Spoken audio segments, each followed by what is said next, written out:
When hope died, the morning sky of Veridon had always been a canvas of purple and gold, twin suns painting shadows across crystalline cities. Now that same sky burned with the fires of invasion. The Krill Empire's warships blotted out the light, their angular forms casting darkness across a world that had never known true warfare. Commander Vara stood at the highest tower of the capital city, her iridescent wings folded tight against her back. The Viridians were a race of diplomats and artists, their delicate features and empathic abilities making them natural peacekeepers across the galaxy. War was something they studied in history texts, not something they lived. "Commander, the outer settlements have fallen," reported Lieutenant Kess, his usually melodic voice cracked with fear. "The Krill forces are advancing faster than predicted." Vara's large, multifaceted eyes reflected the burning horizon. She had sent distress signals to every member of the Galactic Alliance. The responses had been swift and crushing, each species too afraid of the Krill to intervene. The Viridians were alone. The Krill were everything the Viridians were not. Where Viridians built harmony, the Krill sought domination. Their chitinous armor and multiple limbs made them perfect warriors, and their hive-mind coordination left no room for mercy. Planet after planet had fallen to their relentless expansion, and now it was Veridon's turn. "How long until they reach the capital?" Vara asked, though she dreaded the answer. 3 hours, maybe less," Kess replied. "Our energy shields are failing. The civilian shelters are overcrowded. We have nowhere left to evacuate them." Vara touched. The communication crystal embedded in her chest, sending waves of calm to her panicking people. It was all she could offer now, the illusion of peace in their final moments. The Viridian Defense Forces, such as they were, consisted mainly of peace officers with outdated plasma weapons. Against the Krill war machine, they might as well have been armed with flowers. A sudden pulse through the communication network made Vara stumble. It wasn't Viridian, wasn't from any species she recognized. The signal was crude, almost primitive in its directness, yet it carried a weight that made her wings flutter involuntarily. Unknown vessel designation, Earthship Endeavor to Veridon. Defense Command. Message reads, "Hold the line. Cavalry's coming." "Earth?" Kess whispered. "The isolationist system? But they haven't left their borders in centuries. The humans." Vara had heard whispers of them, a young species by galactic standards barely spacefaring for 500 years. They had attended exactly one Galactic Council meeting, declared the whole system bureaucratic nonsense, and retreated to their own home system. Most species wrote them off as primitives playing with dangerous toys. "It could be a trap," Kess suggested. "The Krill might be." His words were cut short by a sound that shook the crystal towers. Not an explosion, but something else. Something falling. Fast. Vara looked up to see the impossible. Hundreds of objects were piercing the atmosphere, leaving trails of superheated air in their wake. They weren't ships in any conventional sense, too small, too fast, falling like meteors but with purpose and precision. As they descended, smaller objects separated from them, spreading across the sky like deadly seeds. The first pod slammed into the ground just outside the city's defensive perimeter, exactly where the Krill vanguard was massing. The impact sent shockwaves through the earth, but what emerged from the crater made Vara's breath catch. A figure in black armor rose from the pod, standing at least 7 feet tall. The armor wasn't the elegant energy shields favored by advanced species. It was brutal, angular, built for one purpose. The helmet's visor glowed red as it surveyed the battlefield, and in its hands was a weapon that looked more like a portable cannon than a rifle. More pods landed. More figures emerged. They moved with terrifying efficiency, taking positions with practiced ease. No words were spoken that Vara could hear, yet they coordinated perfectly. The lead soldier raised his weapon toward the approaching Krill forces. The sound it made when fired wasn't the whine of plasma or the hiss of laser. It was thunder. Pure, raw kinetic force that tore through Krill armor like paper. The other humans opened fire, and suddenly the advancing enemy line simply ceased to exist. "By the sacred crystals," Kess breathed. "What are they?" Before Vara could answer, Her communication crystal flared again. This time the voice was clear, speaking accented but understandable galactic standard. Commander Vara, this is Captain Mitchell, Terran Drop Corps, 3rd Battalion. We're here to help. Recommend you pull your forces back to the 2nd defensive line. Things are about to get messy. Captain? Vara managed, still struggling to process what she was seeing. We didn't think anyone would come. A dry chuckle came through the channel. Ma'am, we've been monitoring krill expansion for months. Drew up contingency plans for every world on their path. When we heard Veridan's distress call, well... Another pause as weapons fire intensified. Humans don't abandon friends. Even friends we haven't met yet. The krill forces were regrouping, bringing up their heavy assault units, towering war machines that had crushed resistance on a dozen worlds. Vara had seen footage of them in action. Nothing in the Alliance arsenal could stop them. The humans didn't retreat. Instead, more pods landed behind the first wave. These disgorged different equipment, weapon platforms that assembled themselves with mechanical precision. Vara watched in awe as humans worked alongside automated systems, setting up what looked like a full military base in minutes. Captain Mitchell, Vara called. Those krill war machines. They're shielded against energy weapons. Your projectiles won't. Appreciate the concern, Commander. Mitchell's voice was calm, almost amused. But those shields are designed for plasma and laser. Kinetic penetrators are a different story. Watch this. One of the newly assembled platforms rotated toward the approaching war machines. It fired once. The projectile moved so fast Vara couldn't track it, but she saw the result. The lead war machine's shield flickered and died, and a hole the size of a ground car appeared in its center mass. It toppled backward, crushing several krill warriors beneath it. How? Kess gasped. Tungsten carbide penetrator, magnetically accelerated. To about Mach 20, Mitchell explained casually. Classic human engineering. If shields stop energy, use matter. If armor stops bullets, use bigger bullets. The krill advance faltered. For the first time in their recorded history, they were retreating. But the humans weren't done. Drop pods continued to fall, each one bringing more soldiers, more equipment. The sky itself seemed to rain death upon the invaders. Vara felt something she hadn't experienced since the first krill ships appeared. Hope. These humans, these impossible warriors who fell from the sky like avenging spirits, were turning the tide. She spread her wings, letting her empathic abilities reach out to the human minds around her. What she found there made her stumble.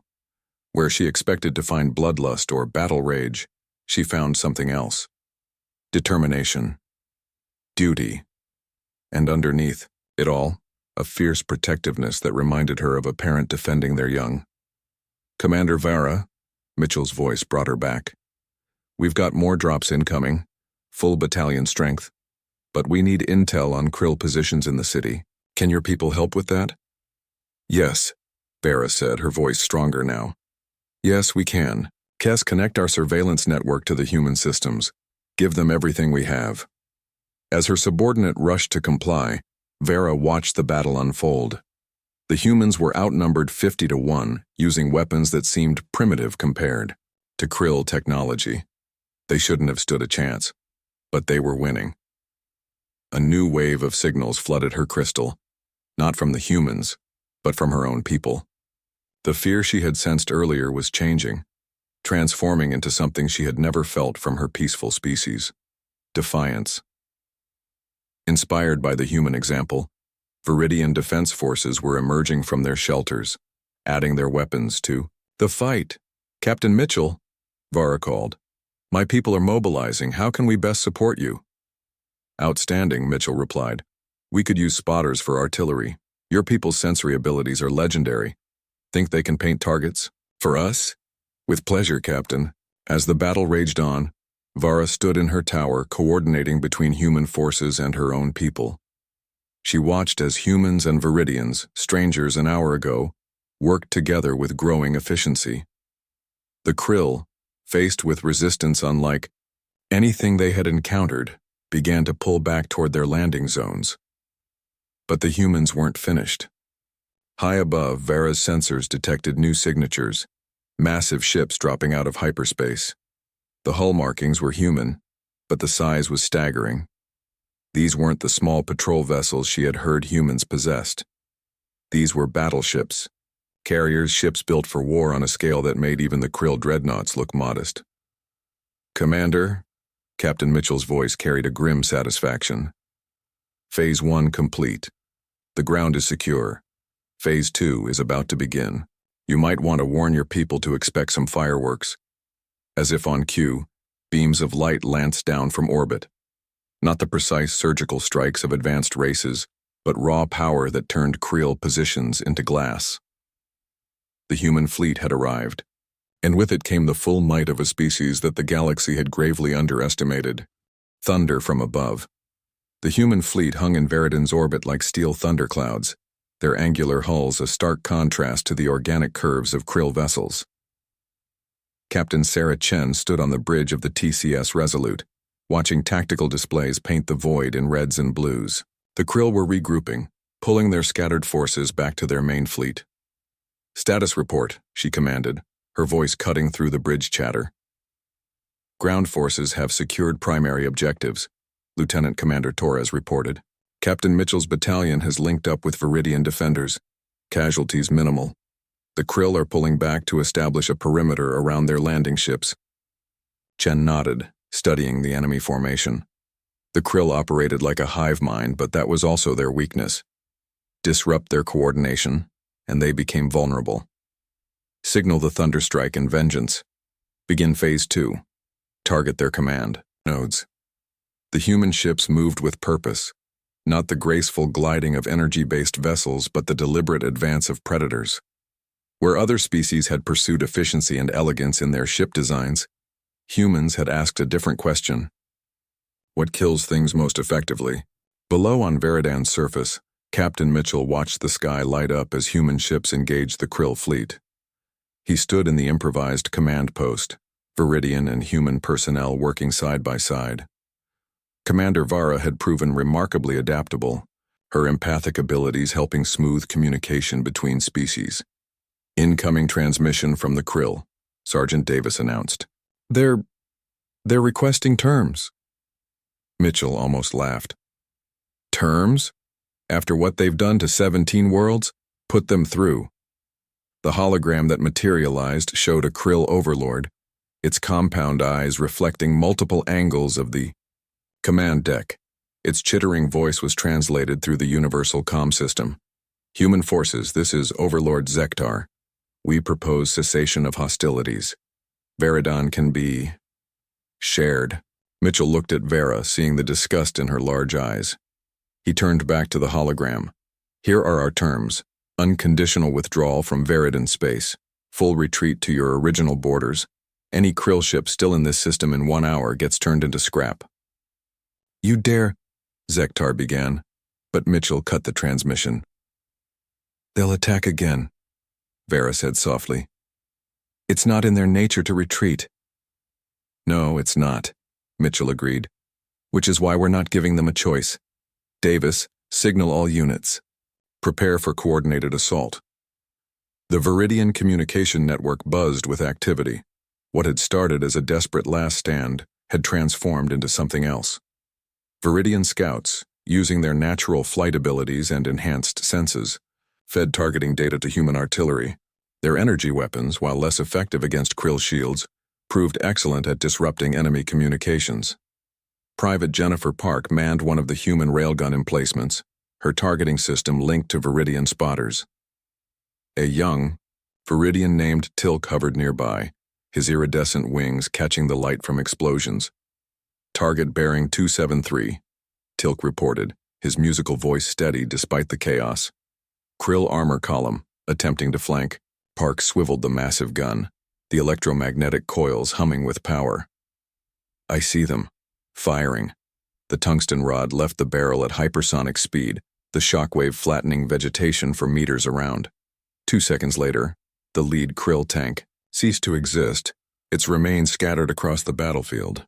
"Beautiful shot," Tilk exclaimed. "I've never seen such purposeful destruction." Park grinned beneath her helmet. Stick around, Wings. We're just getting started. Across the front, similar partnerships were forming.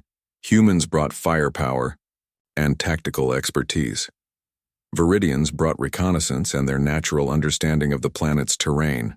Together, they were becoming something the Krill hadn't expected: effective.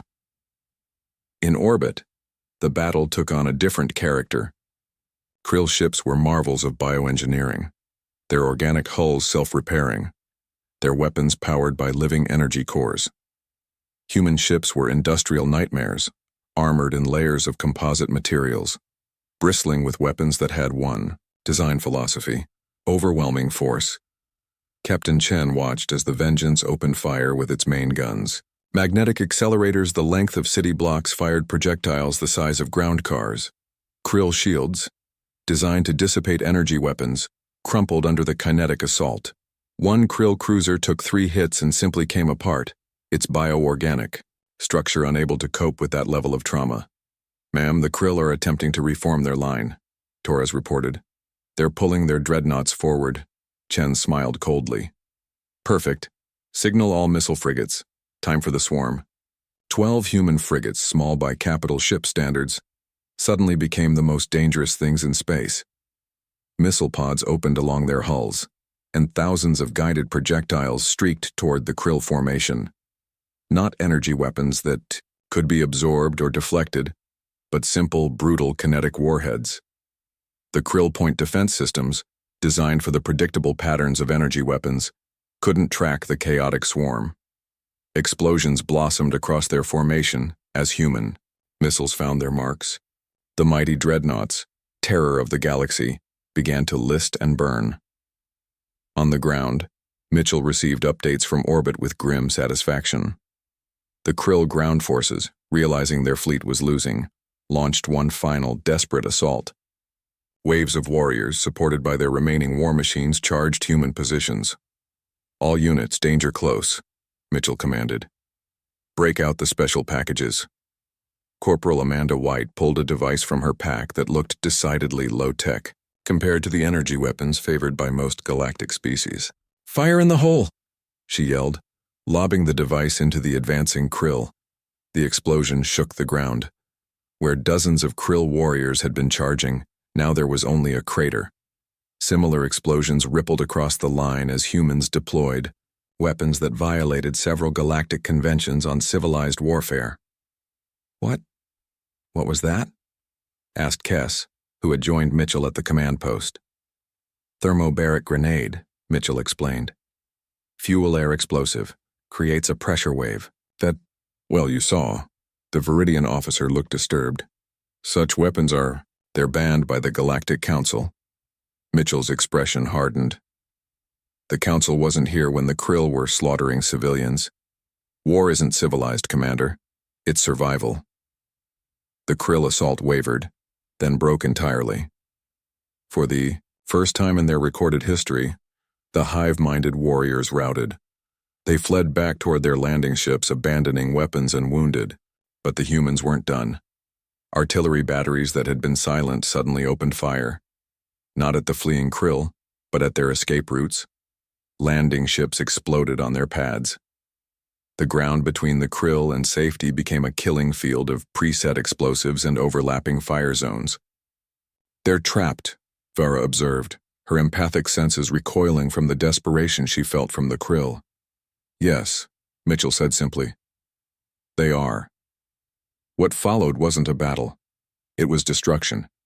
Caught between human guns and their burning ships, the Krill ground forces faced annihilation. Some tried to surrender, a concept foreign to their hive mind. Others fought to the last, their biological imperative overriding logic. In orbit, the scene was similar. Krill ships attempting to retreat found their hyperspace routes blocked by human interdiction fields. Captain Chen had positioned her fleet perfectly, turning the battle into a 3-dimensional trap. "Ma'am, we're receiving a broad-spectrum transmission from the Krill flagship," Torres announced. It's a surrender. Complete and unconditional." Chen stood from her command chair. "Put it on main screen, all channels." The image of Overlord Zektar appeared, but this wasn't the same arrogant commander from before. Its compound eyes were dim, its posture defeated. Human fleet, Terran forces, we yield. The Hive acknowledges your superiority. We request mercy. Chen let the silence stretch, knowing every ship, every ground unit, every Viridian citizen was watching. Mercy, she finally asked. Like the mercy you showed the Altarians? The Nexus colony? The 17 worlds you've burned? We followed our nature, Zektar chittered weakly. Expansion, dominance. It is what we are. And this is what we are, Chen replied. Protectors, defenders, and when necessary, she paused, executioners. But humanity knows mercy, Overlord. Power down all weapons, prepare to be boarded. Any resistance will be met with complete annihilation. As the Krill fleet began to comply, messages flooded in from across the galaxy. The Galactic Council, silent during Veridan's desperate pleas, suddenly found their voices. Shock, disbelief, fear. The humans, dismissed as primitives, had just defeated the most powerful military force in known space. On the surface, Mitchell stood with Vera as they watched the last Krill positions surrender. Human medics were already moving forward, treating wounded from both sides. The same soldiers who had rained death from the sky now offered water to defeated enemies. I don't understand, Vera said softly. Such violence, such destruction. Yet, now we help them, Mitchell finished. Because the fighting's done. That's what separates us from them. We can turn it off. And if they had won? Vera asked. If you had lost? Mitchell's expression was grim. Then humanity would have learned to fight Krill, studied them, built better weapons, and came back. We don't lose wars, Commander. We just take breaks to reload. As the twin suns set over Veridan, casting long shadows across a battlefield turned refugee camp, the galaxy began to understand a fundamental truth. Humanity's isolation hadn't been fear or primitivism. It had been restraint. And now that restraint was gone. The thunder from above had ceased, but its echoes would ripple across the stars for generations to come. The galaxy watches. The Galactic Council chamber had never been so silent. Representatives from 47 species sat in tiered rows, their various forms of visual organs fixed on the holographic display at the center. The footage was raw, unedited. Helmet cam recordings from human soldiers, sensor data from Viridian defense stations, and long-range scans from neutral observers. Every moment of the battle for Veridan played out in stark detail. Ambassador Thexanil of the Zorathi Confederation broke the silence first, her crystalline form chiming with barely suppressed anxiety. This cannot be accurate. The Krill were invincible. Their fleets had never known defeat.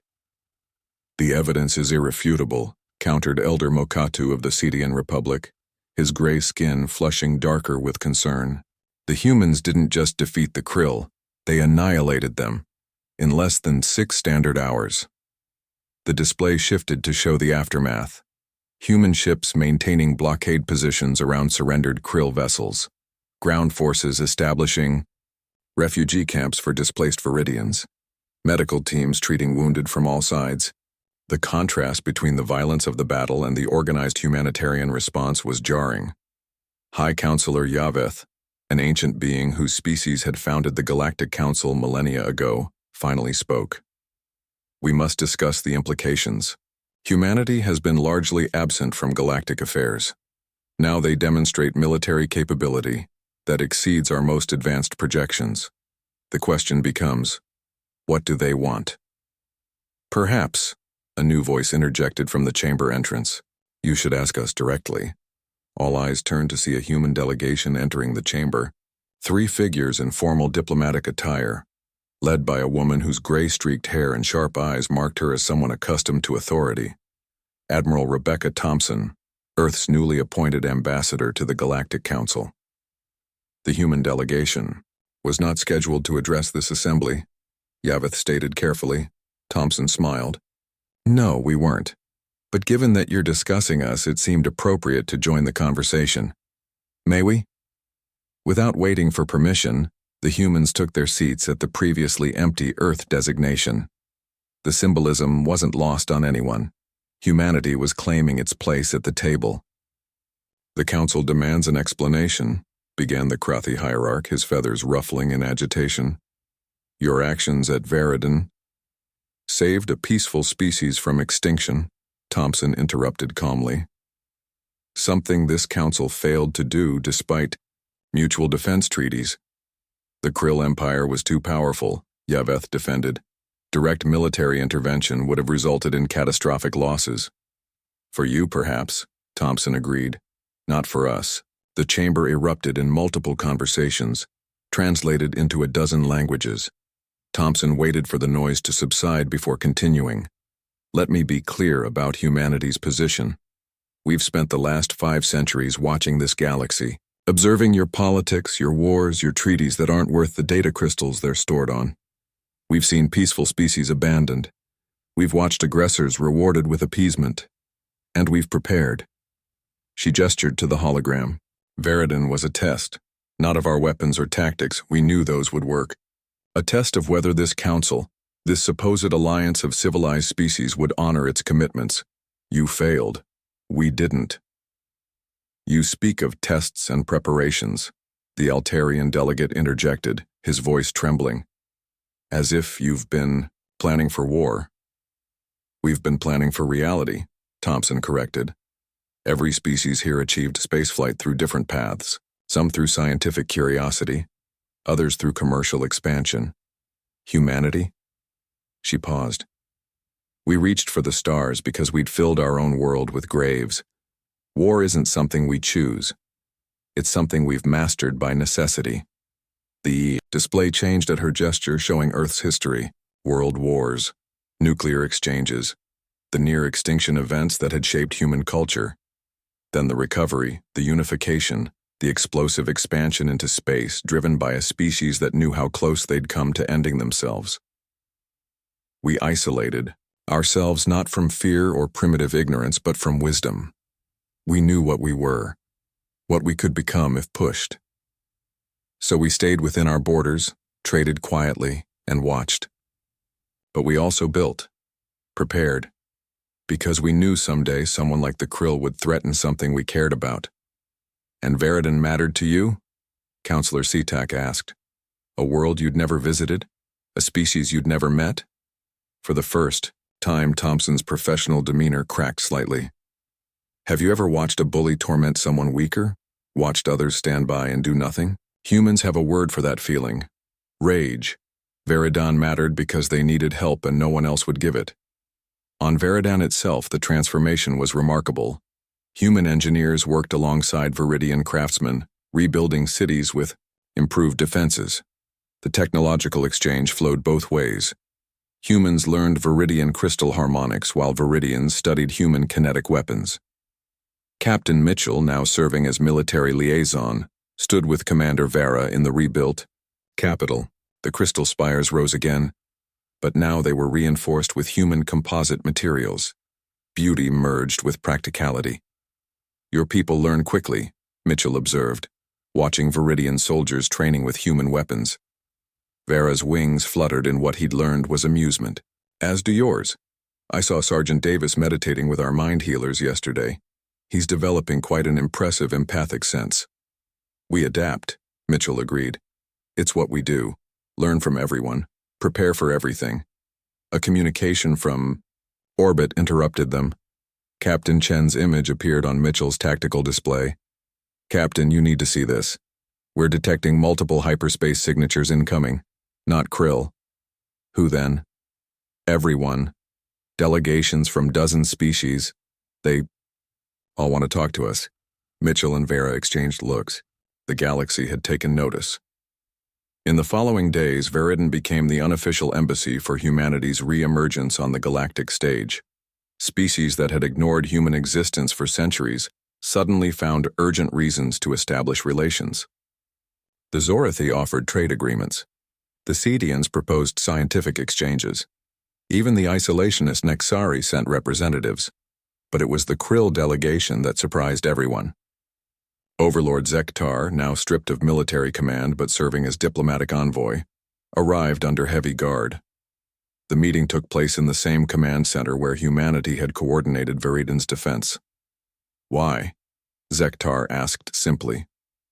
Why? Show mercy? Our analysis indicated humans would exterminate defeated enemies.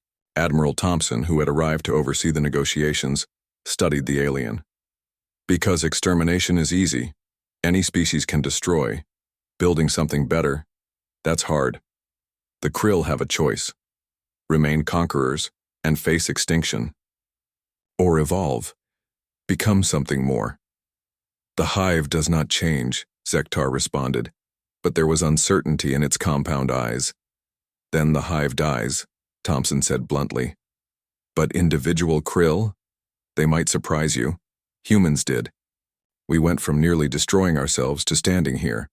Change is possible, even for a hive mind. The negotiations continued for days. In the end, the Krill agreed to something unprecedented. Not just withdrawal from conquered territories, but fundamental reform. Human advisors would work with progressive Krill elements to restructure their society. The hive mind would remain, but tempered with individual initiative. You're reshaping the galaxy, Vera told Mitchell as they watched Krill and human engineers working together on defensive platforms. Not reshaping, Mitchell corrected. Just showing it what's possible. For 500 years the galaxy operated. On one principle, might makes right. We're offering an alternative, might protects right. The transformation rippled outward. Species that had lived in fear of stronger neighbors suddenly found human military advisors willing to train their forces. Worlds that had been tribute states to empires discovered they had options. The balance of power shifted, not through conquest but through example. The Galactic Council reconvened a month after Viridian. The chamber was packed, with even non-member species sending observers. Admiral Thompson stood at the central podium, but this time, she wasn't alone. Representatives from Viridian, progressive Krill, and a dozen other species flanked her. The old order is dead, she announced without preamble. The system that allowed the strong to prey on the weak. That turned this council into a debate club, while worlds burned.